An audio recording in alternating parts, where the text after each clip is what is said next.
It's week 5, and we'll discuss our favorite plays on the main slate for FanDuel as we prepare a full cash and GPP lineup. It's all coming up next.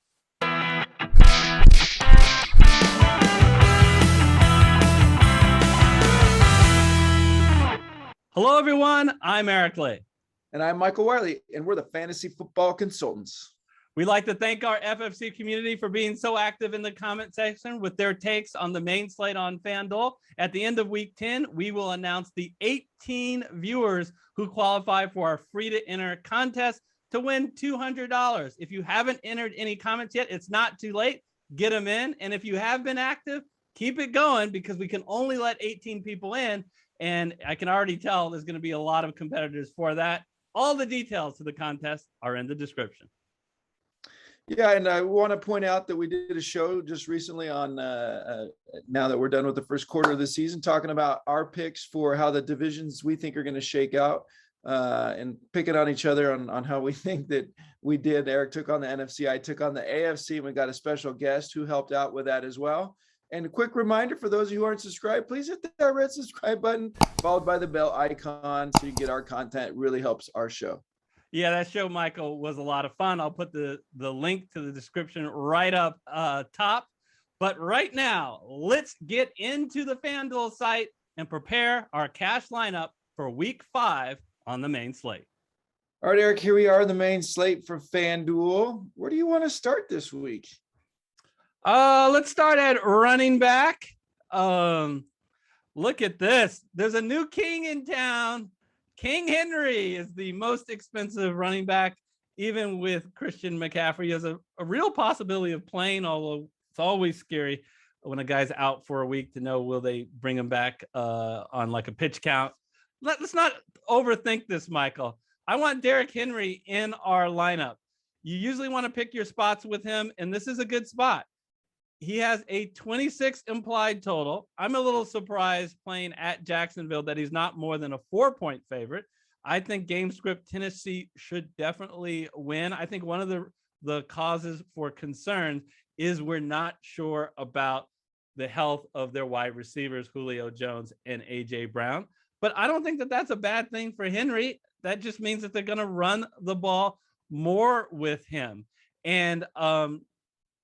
And maybe even get him a little bit more involved in the passing game. This game last year, when Tennessee played at Jacksonville, all Henry did to that Jacksonville defense was run for 215 yards. I would love to see that again. I want Henry to start our lineup. Yeah, no, I mean, Jack, this is actually Derrick Henry's easiest running, defense that he's played against this season, and he's obviously done really well this year. So I think he's up for a big game. So I think he's worth the money.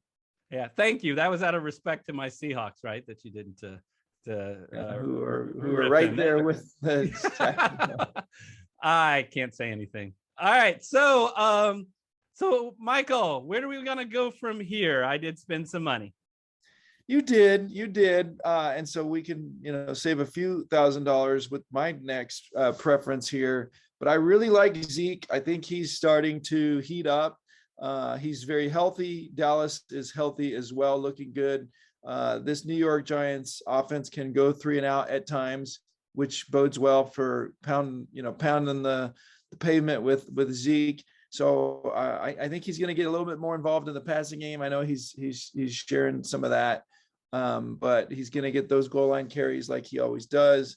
And it looks like Dak's not trying to swipe those goal line carries from him. So I think that bodes well for Zeke. So I like him having a good week this week. We love that. And Tony Pollard isn't even in the game when they get inside the 5. And this environment for Zeke Elliott is just so good. He's a home favored by 7 points, which is very significant. He has an obscene 30 implied total. He's got a 309. Everyone says, but Pollard is taking his rushing load. Look, unless you're Najee Harris, almost everyone is got someone who is cutting into their workload a little bit. But look, he's got 309 rushing yards in the last 3 games with 4 TDs. What do you want from the guy? And I don't care about that Tampa Bay game. That Tampa Bay defense is like awesome against the run. So I'm very happy with Zeke. What I'm not happy with is I asked you to save money and you didn't. I like how you said, but we're going to go down $2,400. Yeah, but $8,000. So if you're going to be that way, Michael, I'll spend money. Wide receiver, I'm just throwing in Davante Adams before you can object. Davante Adams, 11.3 targets a game. That's the second most in all of football this year of wide receivers. Only Cooper Kupp has more, and he's not even on the main slate. It's time for him to do a breakout game with respect to touchdowns. I mean, that's the only thing that's missing. This guy, I believe, led all wide receivers in touchdowns last year. Aaron Rodgers looks at him when he gets around the goal line, and it's coming. It's coming. I think it's this week. Yeah, a lot of upside here. We have some good options for a little less money that we have to save now. So, all right, I'll be supportive. All right, so we will save money at only $5,400, but it's all about targets when it comes to wide receivers. And we're going to pick someone who we think is going to be highly targeted in a great game environment at only $4,400. That's Jalen Waddle playing the Tampa Bay Buccaneers. Oh, we love the passing options against the Tampa Bay Buccaneers.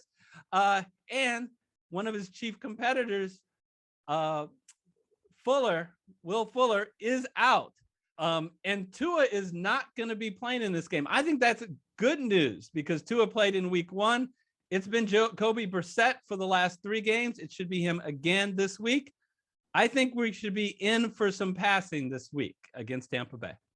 Yeah, Tampa Bay's defense is pretty bad. And with Fuller out, I think it's between Waddle and Devontae Parker. And you know, Waddle's, I think he's a good talent for this price. So I like it. Yeah. Miami can't run the ball just in general anyway. And then they certainly are not going to run it against Tampa Bay. So anything they do, you figure it could be in the air. Plus, game script wise, they're 11-point underdogs. There's going to be a ton of passing in this game. All right. So the other wide receiver is equally, just a little bit more expensive, but we're going to need to save that money. And it's, again, a guy who benefits from the fact that one of his competitors is out. DJ Shark is out. So I really like Laviska Shenault in this spot. What do you think, Michael?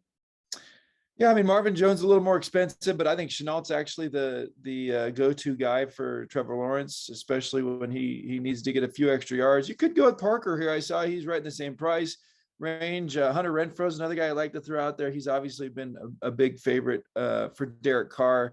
But I think Shenault, you saw that was where Trevor Lawrence went if you watched that game on Thursday night. The Tennessee secondary is absolutely one that can be exposed. And Michael, how many Dolphins do you want in your lineup? The passing offense. We already have Waddle, and I have a feeling, who do you want at tight end? No. So you just said it, and that's Mike Gesicki. And it's not just because of the Tampa Bay defense. It's because this guy, I think, is special, and he also has a good connection. If you watch the game, which most people didn't, but they saw the few highlights that Buffalo had. I'm sorry, that Miami had in that game, and Jacoby Brissett has a connection with Mike Gesicki. He's a great tight end. I'd like to see him get a little bit more involved, and he's only $5,600. All right. So with that, we can look to quarterback. So we have $16,600. So only $5,500 for each player. Michael, you want to go at quarterback or flex first? Well, I think I'm going to talk about both, but let's start with flex so that we get maybe a strong option, and then we'll see what we have left for quarterback, right? So we got to save money here because you say we only have 5,500 on average. I really think that we're going to see more and more of Leonard Fournette. So if you watch the game Sunday night, it was clear that Leonard Fournette is the preferred back for Tampa Bay. I think that Ronald Jones, with a fumble or two, has scared them off. Fournette also has been breaking tackles. He looks pretty good. They're using him in the passing game. He needs to get in the end zone, but he's getting involved a ton. 20 runs versus 6 for Ronald Jones. And I think the game script against Miami's defense is nice for him to get a lot of touches again this week. And wow, good bargain at 6,400. What does that leave us for quarterback? Yeah, real quick, just one more thing on Fournette. I think that New England showed that going to go up against Brady, you gotta take away some of their passing options. Not having Gronk really hurt them, and so Leonard Fournette became really important. Yeah, quarterbacks. We're out of money, right? Unless of course we're gonna go down on defense, which we love to do. Yeah, we have. So let's just assume we're going to go with the worst defense. Let's just look. We have to spend. We have to spend 3,000 on a defense. So that means you can. And I'm not saying I want to spend 3,000 on a defense, but you can't spend more than $7,200 on a quarterback. That knocks out a lot of the top tier guys, including one of your favorites, Kyler Murray. Yeah, so we gotta go down. You and I both agree. What is just quick? What is Tom Brady doing at $8,400?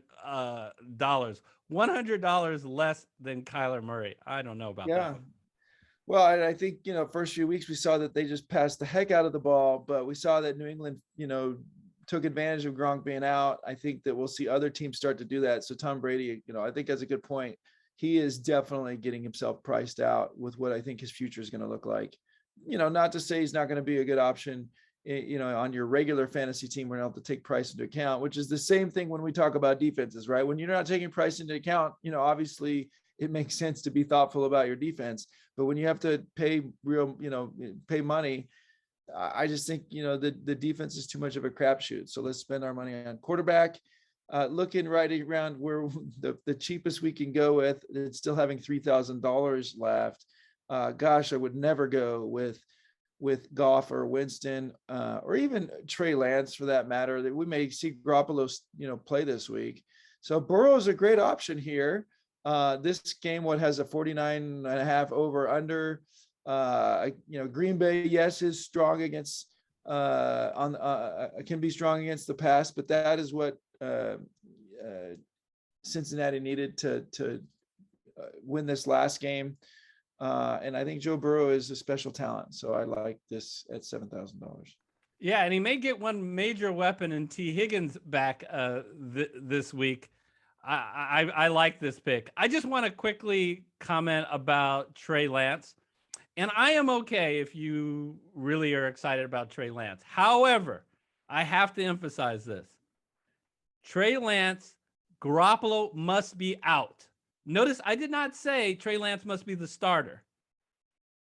Garoppolo must be inactive, because what the Niners have done in the past is that they'll slide Garoppolo in at different times, which is just a nightmare from a fantasy perspective. So I'm okay if you're going to do Trey Lance if you know that Garoppolo is inactive, but it's not enough if he's just a starter. Good call. I like that. I agree. All right. So the last spot, 3,200. Oh, thank you, Michael, for letting us saving. I like how you blame this on me. Yeah. That was after I picked Henry and Adams. No. So we got 3 options. We've got the Texans, the Lions, and the Giants. None of those. Well, actually, the Giants are probably the best defense in general. However, you got to look at who they're playing. And New England is by far the weakest of those offenses. They have a rookie quarterback that could come into some mistakes. Houston is the only one of those teams that's at home. So, I'm going to go with Houston. I just hope that they don't give me negative points. So, look, only 5 teams have scored less this year than the New England Patriots. So with that, just give me 3 points, 3 or 5 points like you've done in the past, Houston. Help a couple brothers out. Any comments about Houston? No comment. All right, you want to distance yourself from that. All right, so let's go to the GPP lineup. All right, Michael, here is our GPP lineup. We always start GPP with a stack. You want correlation because at GPP, you're looking for a high ceiling. And the best way to get a high ceiling is get players who are correlated. So you don't have to be individually right on all 9 picks. If Joe Burrow has a big game, that likely means that one of his wide receivers, in this case, Jamar Chase, the guy with the highest air yards, is who we're going to link up. And we're going to run that back with the guy that we talked about already, that we see a big game in his future as soon as he starts getting touchdowns, Devontae Adams. And by the way, I'll throw in the fact that Marquez Valdez-Scantling is out. Doesn't mean that, it just means that it even narrows the possibilities even more. I think Adams is a big play. What do you think of the stack?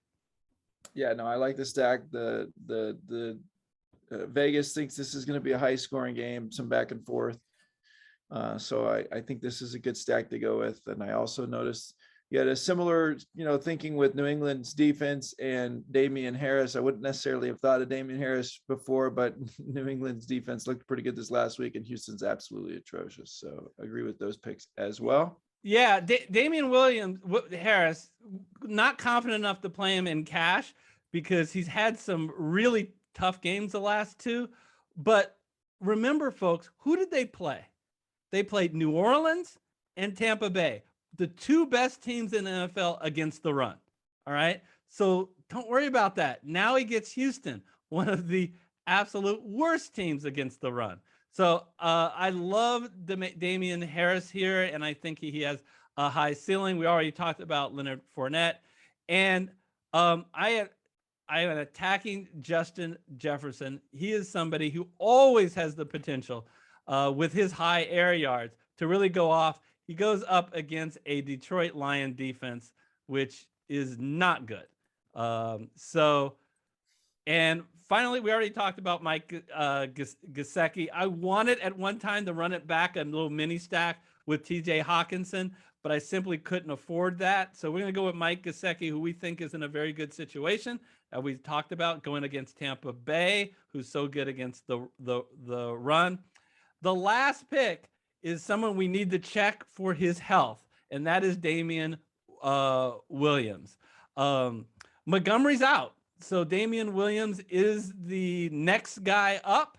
He faces your Raiders, who are below average against the run so far this year. And if you remember Damian Williams from his days in Kansas City, I mean, the guy can catch passes, can run at the goal line. There's nothing this guy can't do as long as he's healthy. So watch the reports.